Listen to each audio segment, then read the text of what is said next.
മുൻ KPCC secretary Balakrishnan Periya അടക്കമുള്ളവർക്കെതിരായ അച്ചടക്ക നടപടി കോൺഗ്രസ് പിൻവലിച്ചു. പെരിയ ഇരട്ടക്കൊലക്കേസ് പ്രതിയുടെ മകന്റെ വിവാഹത്തിൽ പങ്കെടുത്തതിനായിരുന്നു ഇവർക്കെതിരെ നടപടിയെടുത്തത്. കെ സുധാകരൻ അധ്യക്ഷനായിരുന്ന കാലത്ത് സ്വീകരിച്ച നടപടിയാണ് ഇപ്പോൾ KPCC പിൻവലിച്ചത്.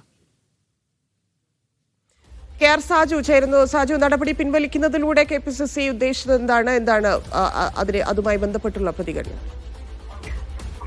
ധന്യ, മുൻ KPCC സെക്രട്ടറി ബാലകൃഷ്ണൻ പെരിയ, അതുപോലെ UDF നിയോജക മണ്ഡലം ചെയർമാൻ രാജൻ പെരിയ, സഹകരണ ബാങ്ക് പ്രസിഡന്റ് T രാമകൃഷ്ണൻ, മുൻ മണ്ഡലം Congress committee president P Pramod Kumar എന്നിവർക്കെതിരായ അച്ചടക്ക നടപടിയാണ് ഇപ്പോൾ KPCC പിൻവലിച്ചിരിക്കുന്നത്.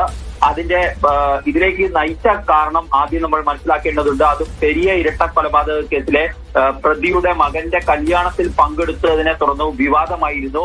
അതിനെ തുടർന്നാണ് അന്നത്തെ KPCC അധ്യക്ഷനായിരുന്ന കെ സുധാകരൻ ഇവരെ പാർട്ടിയിൽ നിന്നും പുറത്താക്കിക്കൊണ്ടുള്ള നടപടിയെടുത്തത്. ഇപ്പോൾ അതിനുശേഷം ഇവർ പാർട്ടിയോട് ഖേദപ്രകടനം നടത്തിയിട്ടുണ്ട് എന്നാണ് നമ്മൾ മനസ്സിലാക്കുന്നത്. അത്തരം മാപ്പപേക്ഷ കൂടി പരിഗണിച്ചുകൊണ്ടുള്ള തീരുമാനമാണ് ഇപ്പോൾ പുതിയ KPCC പ്രസിഡന്റ് സണ്ണി ജോസഫ് കൈക്കൊണ്ടിരിക്കുന്നതെന്നാണ് നമുക്ക് മനസ്സിലാക്കാൻ കഴിയുന്നത്. ഏതായാലും ഇവരെ പാർട്ടിയിലേക്ക് തിരിച്ചെടുത്തതായി ഇപ്പോൾ ഔദ്യോഗികമായി തന്നെ KPCC അധ്യക്ഷൻ സണ്ണി ജോസഫ് അറിയിക്കുകയും ചെയ്യുന്നുണ്ട്. ധന്യ. ശരി സാജു.